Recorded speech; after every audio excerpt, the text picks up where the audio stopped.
लेकिन जिस प्रकार से संकेत आ रहे हैं तो सबसे लग रहा है कि ये लीड, लेकिन ये जो ओवरऑल 543 में से 100 सीटों पर कांग्रेस आगे, राहुल जी। नहीं, देखिए ये इसकी संभावनाएं काफ़ी ज़्यादा थी, क्योंकि इस बार जिस तरह से टीम इंडिया के लोग लड़े आपस में तमाम मुद्दों को देखिए, अगर हम लोग 7 चरण में अलग अलग मुद्दों की बात कर रहे थे, लेकिन आप देखिए कि इंडिया अलायंस सीधे सीधे कुछ उनके जो मूलभूत मुद्दे थे वो डे 1 से लगातार वही रहे। और हमें लग रहा है कि कांग्रेस के 100 सीटों के ऊपर जो अभी हम लोग बढ़त देख रहे हैं इस समय, उस बढ़त में राहुल गांधी की जो भारत जोड़ो यात्रा रही और वहां से जो मुद्दे उठे उसकी बड़ी महत्वपूर्ण भूमिका रही।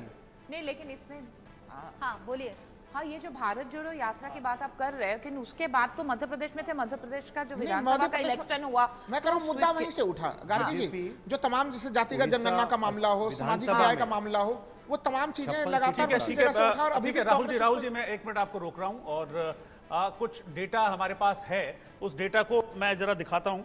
आप लोग यहीं बैठे रहिए, मैं फिर डेटा दिखा के फिर मैं वापस आऊंगा आप लोगों के पास, क्योंकि अब आप ये समझ लीजिए कि पूरे कई ऐसे स्टेट हैं जहां का पूरा डेटा स्टेट का सामने आ गया है, तो उस डेटा को मुझे लगता है कि हम आपके सामने रखेंगे। तो अभी साउथ की ओर चलेंगे हम, और साउथ में क्या है जो डेटा निकल कर सामने आ रहा है। तमिलनाडु की मैं बात कर रहा हूँ, उस स्टेट की जहां पर 39 यानी कि 39 लोकसभा की सीटें हैं और 39 की 39 सीटों का रुझान इस वक्त सामने आ गया है। क्या कह रहा है 39 सीटों का रुझान तमिलनाडु में, जरा हम ये आपको दिखाते हैं। देखिए, तमिलनाडु में बीजेपी 1 सीट पर आगे है, कांग्रेस 9 सीटों पर आगे है, एआईएडीएमके 1 सीट पर आगे चल रही है, डीएमके 21 सीटों पर आगे चल रही है, जबकि अदर्स 7 सीटों पर आगे है। तो 39 की 39 सीटें हैं जिसका डेटा, जिसका रुझान अभी 2.5 घंटे हो गए, 2.5 घंटे के दौरान इसका पूरा का पूरा रुझान सामने आ गया।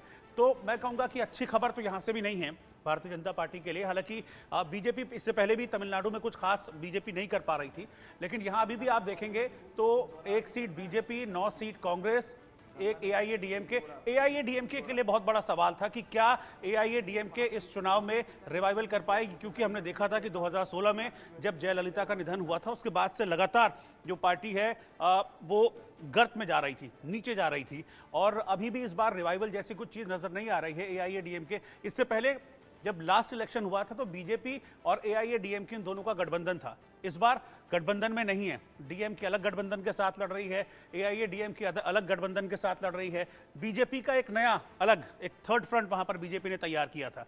तो कुल मिलाकर जो परिस्थितियां हैं वो तमिलनाडु में भी बहुत ज्यादा अनुकूल नहीं है भारतीय जनता पार्टी के लिए। हालांकि नुकसान डीएमके को भी होता हुआ दिख रहा है, लेकिन यहां से कुल मिलाकर हम देखें तो परिस्थितियां बहुत अच्छी बीजेपी के लिए भी नहीं है, क्योंकि ये वही सीटें थी। आलोक जी, मैं आपके पास आ रहा हूं।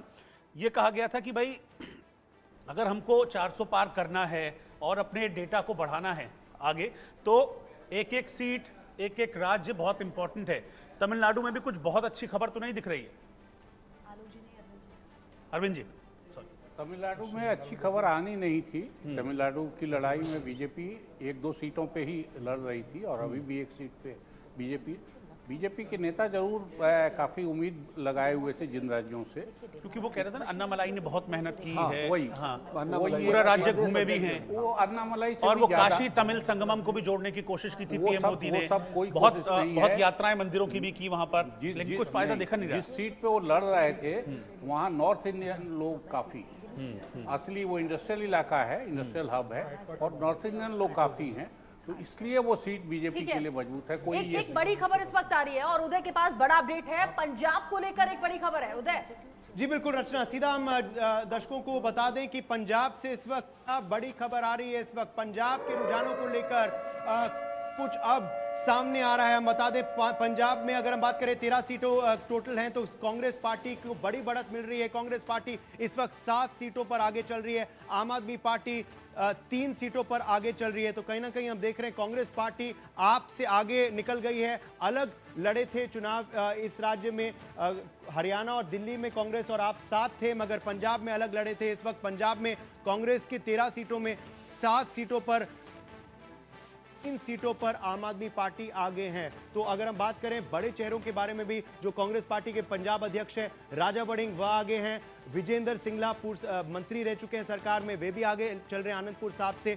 चंडीगढ़ में बात करें तो कांटे की टक्कर है, मगर अभी अब बात करें तो कहीं ना कहीं आम आदमी पार्टी से पीछे आ गई है कांग्रेस पार्टी हरियाणा में। मगर अब बात करें हरियाणा के बारे में, हरियाणा के बारे में भी बड़ी खबर आ रही है इस वक्त। हरियाणा देखी जा रही है बीजेपी और कांग्रेस के बीच में।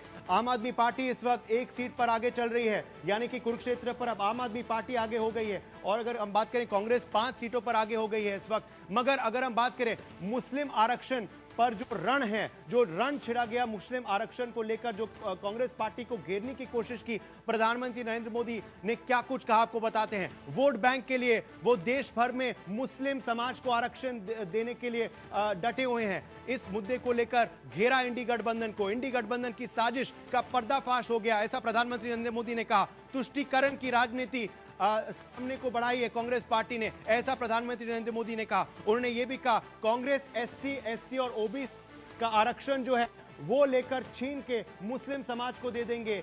ये बड़े हमले थे जो प्रधानमंत्री नरेंद्र मोदी ने कहीं ना कहीं इंडी गठबंधन और कांग्रेस पार्टी पर लगाया था।